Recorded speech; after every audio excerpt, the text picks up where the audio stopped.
So many big news stories coming up in today's video, guys. Don't forget I'm giving away this championship belt at 100,000 subscribers, so go ahead and click subscribe today.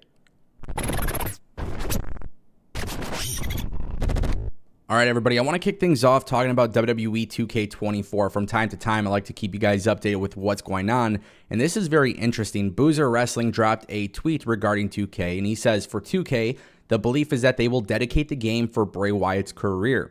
They are also looking into PvP new opportunities. It could end up being a different game than 2K24. I have no other updates, but we'll share them when possible. And I really want to cut this down into two different parts, right? First thing, obviously Bray Wyatt. You know, WWE did a lot to honor Bray Wyatt after his passing. If you go on WWEshop.com and buy merchandise, the proceeds go to Bray Wyatt's family, which is absolutely an incredible gesture. And obviously it's very important because Bray Wyatt's one of the most popular characters, has, you know, tons of merch sales and stuff like that. People had a direct way to go to WWE and support Bray Wyatt's family. And I could kind of see something like that being implemented with WWE 2K24 if Bray Wyatt is, you know, if they are dedicating the game and let's say showcase mode to Bray Wyatt, that would be very sweet and very cool. But also at the same time too, just looking at it from a playability standpoint, Bray Wyatt's career was awesome, right? So many different versions of his gimmick, so many different things that have happened in his career. The fact that people could kind of relive it in a showcase mode would be really fun and unique. And I think when it comes to WWE 2K24, showcase mode is the mode that most people don't tend to replay the most, obviously, because it's like storyline committed. You're just running through the story and that's it. But if you're able to obviously unlock different variations of Bray Wyatt, that would be very cool. The second thing that you really have to dissect from this game or from this tweet is the fact that there could potentially be a different WWE video game. And I think that is necessary. I think it is very necessary in today's current state of video games in general. You know, AEW Fight Forever came out. They had a really good vision, but the execution they didn't execute, right? And then if you look at WWE 2K23, the gameplay is fine, right? They fixed a lot of the gameplay issues. It's pretty well balanced, and there's a lot of things you can do in the game. But I think the issue with WWE 2K23 is that it just kind of feels like a WWE 2K22.5, right? In the sense that universe mode is kind of the same. Not much has really been added there. And then obviously you have GM mode and My Faction and stuff. What I really want to see from WWE is a more arcadic playstyle. I think AEW had the right vision, but the execution and the playability of it just sucks, right? But they had the right vision. Not that it's a bad game, but the playability factor in it, it's a fun game, but it's not polished, right? And I think if WWE could come up with a second title where maybe it's not 2K doing it, maybe it's a different company or whatever the case may be, it would be nice for WWE to have an arcadic style wrestling game and a simulation-based game. WWE 2K really takes the simulation stuff to the next level, and that's fantastic. Career mode, My Faction, all these different modes, whether you like them or hate them, they're very well polished, but it's a simulation-based wrestling sports game. And I think if WWE were to do an arcadic one, kind of taking elements from the old ones plus what Fight Forever did, and then really made it polished, I think a lot of people will buy it. And on top of that, I think you'll have a lot of people buy both games. So I do see a good from a business standpoint, I see a lot of things that could come pretty damn well from that. We'll see how things go. But as far as the Bray Wyatt stuff goes, I definitely support it, especially if the family's getting a kickback. Multiple different characters and storylines that he's had in his career. I think it would be a very fun showcase mode. Me in particular, I don't really care for showcase mode as much because I've lived through the storylines. I've watched them on TV unfold. But I think with Bray Wyatt, there's just so many different things you can do with him. I think it could be really fun. I want to turn our attention to Thunder Rosa. There's obviously been a lot of confusion with Thunder Rosa, whether or not she's had heat with AEW, backstage issues with AEW. A lot of stuff was kind of, you know, said about Thunder Rosa on the internet. I never really liked this type of stuff. I think when people are like pointing fingers, he say, she say, that type of stuff, a lot of people are talking about things that they don't directly know.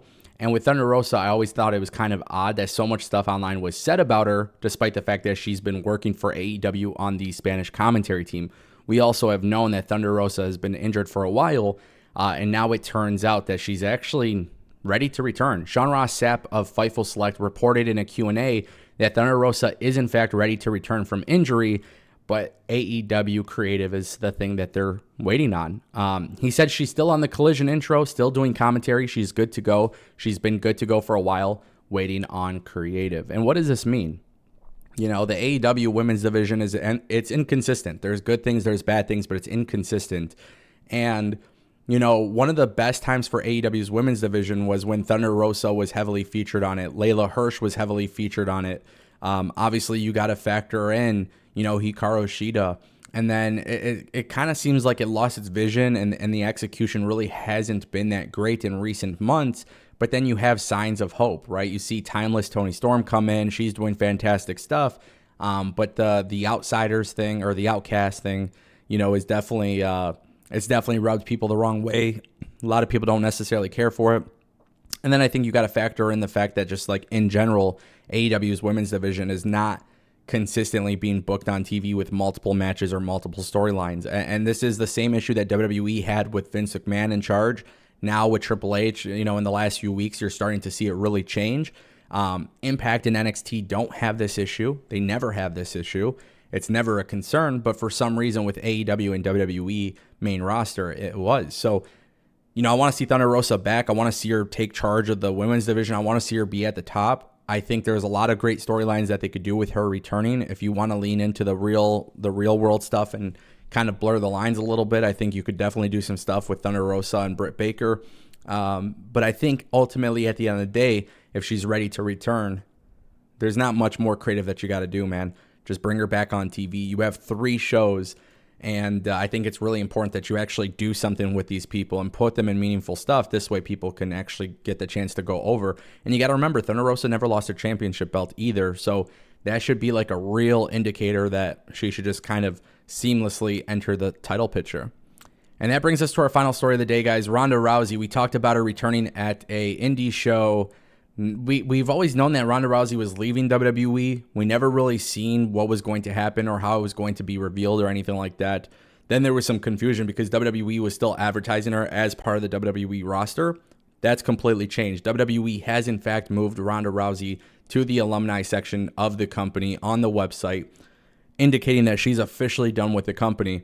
What's really interesting, though, is Pro Wrestling Revolver has revealed that she will be there November 16th in Los Angeles, California, live on Fight TV Plus. So PWR, Pro Wrestling Revolver, is bringing in Ronda Rousey. It's another indie appearance. Obviously, it's happening in LA, so she doesn't have to travel or do anything like that. But I'm very curious to know what you guys think, because Ronda Rousey, her first run with WWE was so good. Her second run wasn't. I've been very open and adamant about that. It's just kind of weird to see Ronda Rousey being one of the biggest female stars in UFC history, goes into WWE, makes a big splash, and then I don't want to say she's fallen off, but she kind of fell off, right? The booking didn't help by any means. And now obviously she's doing indies. It just kind of seems weird. And then obviously a lot of people are probably going to assume that maybe AEW is an option, which I think that would be very funny because the AEW audience on Twitter just hates Ronda Rousey. But you never know. We'll see what happens. Obviously, I'll keep you guys in the loop when we get these scoops. So, yeah. With that being said, guys, thank you guys for watching. I'll see you next time.